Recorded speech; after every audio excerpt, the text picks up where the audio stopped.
건강검진을 할 때 혈압과 함께 꼭 체크하는 항목이 있죠. 바로 콜레스테롤 수치입니다.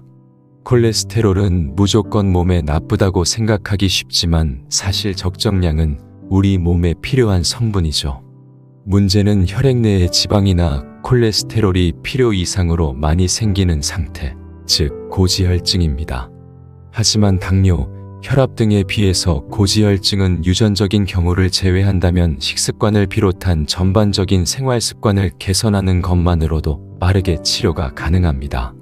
따라서 오늘은 고지혈증 환자라면 꼭 알아두면 좋은 정보들과 피해야 할 음식들에 대해서 함께 알아보도록 하겠습니다. 과거에는 콜레스테롤이 높은 음식을 섭취하면 그대로 혈중 콜레스테롤 수치를 높인다고 생각했기 때문에 고지혈증 환자 중에서는 달걀, 새우, 오징어 등 콜레스테롤 높은 음식을 전혀 섭취하지 않는 분들이 계시기도 합니다. 하지만 콜레스테롤은 우리 몸에 꼭 필요한 물질이기에 무조건 피한다고 마냥 좋다고만 할 수도 없습니다.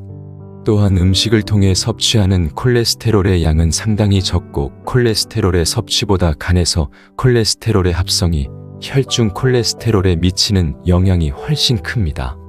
콜레스테롤의 섭취는 혈중 콜레스테롤과 상관관계가 별로 없는 것이죠. 따라서 콜레스테롤이 높은 음식에 대해서 너무 강박적으로 생각해 스트레스 받을 필요 없고 적당히 드시면 좋겠습니다. 포화지방산에 관해서는 논란이 많습니다.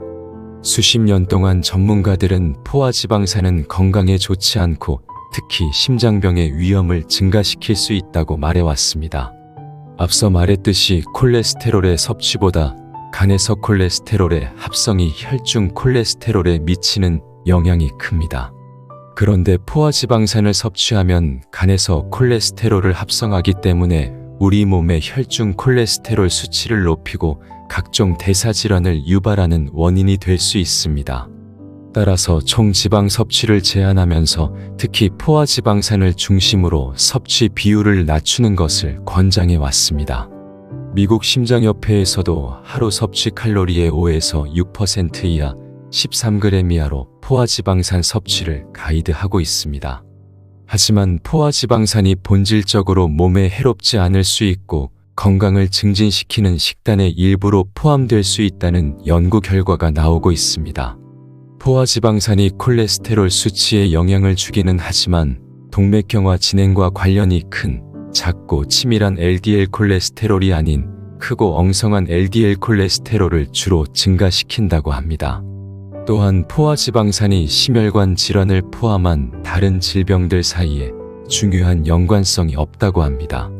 이처럼 포화지방산에 관해서는 상반된 입장이 존재합니다.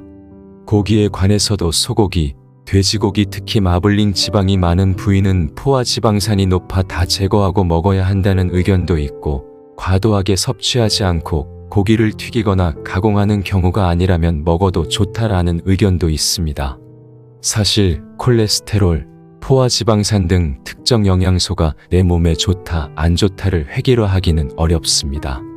질병이 발생하는 이유는 나이, 성별, 체질, 기저질환 등 복합적으로 영향을 미치기 때문이죠. 따라서 조금씩 먹어보며 몸의 작은 변화들에 집중해 자신한테 괜찮은지 직접 판단하는 힘을 기르는 게 중요합니다. 과도한 탄수화물 섭취는 가장 쉽게 혈중 지방 수치를 높이므로 고지혈증 환자라면 꼭 피해야 합니다. 그렇다면 우리가 흔히 즐겨 먹는 고탄수화물의 대표적인 음식은 뭐가 있을까요? 저도 정말 좋아하는 음식들인데요. 라면, 국수, 냉면, 짜장, 짬뽕, 파스타, 마라탕 등의 면류와 흰빵, 도넛, 머핀, 단팥빵, 꽈배기 등의 빵류가 있습니다. 정말 맛있는 음식들이지만 탄수화물 덩어리이기 때문에 자주 드시고 계신다면 총량과 횟수를 꼭꼭 줄이셔야 합니다. 탄수화물은 크게 단순당과 복합당으로 나뉘며 단순당은 우리 몸에 빠르게 흡수되어 혈당을 가장 빠르게 올려 빠른 당으로 불리며 복합당은 몸에 천천히 흡수되어 느린 당으로 불립니다. 따라서 같은 양의 탄수화물을 섭취하더라도 단순당인 백미나 흰빵보다는 복합당인 현미나 통밀을 드시는 게 좋으니 평소에 먹던 음식들을 조금씩 바꿔보시는 것도 좋은 방법입니다. 이를 위해서 GI 지수를 참고하시면 좋습니다. 음식을 섭취한 뒤 혈당이 상승하는 속도를 0에서 100으로 나타낸 수치를 GI 지수라고 하며 55 이하인 경우 낮은 혈당 지수, 56에서 69는 보통 혈당 지수, 70 이상인 경우 높은 혈당 지수 식품으로 분류합니다. 따라서 같은 양의 밥을 먹더라도 GI 지수가 높은 흰쌀밥보다는 현미밥을 먹는 것이 혈당 조절에는 더 좋은 것이죠.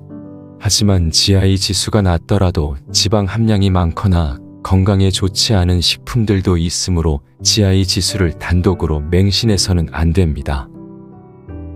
트랜스 지방은 액체 상태의 불포화 지방을 고체 상태로 가공하기 위해 수소를 첨가하는 과정에서 생성되는 지방입니다. 트랜스 지방은 포화 지방산보다 인체에 더욱 해롭다고 하며 세계보건기구에 따르면 트랜스 지방의 섭취로 매년 50만 명 이상이 심혈관 질환으로 사망하고 있으며 트랜스 지방의 과다 섭취는 심장 질환 위험을 21%, 사망 위험을 28%까지 증가시킨다고 합니다. 감자튀김, 팝콘, 치킨, 탕수육, 돈가스 등 튀긴 음식은 트랜스 지방이 정말 가득합니다. 따라서 고지혈증이 있으신 분들은 탕수육이나 돈가스처럼 튀겨서 드시는 것보다는 보쌈이나 수육처럼 삶아서 드시는 게 좋고 치킨보다는 백숙을 드시는 게 좋습니다. 트랜스 지방은 특히 과자와 빵류에 많이 들어 있습니다.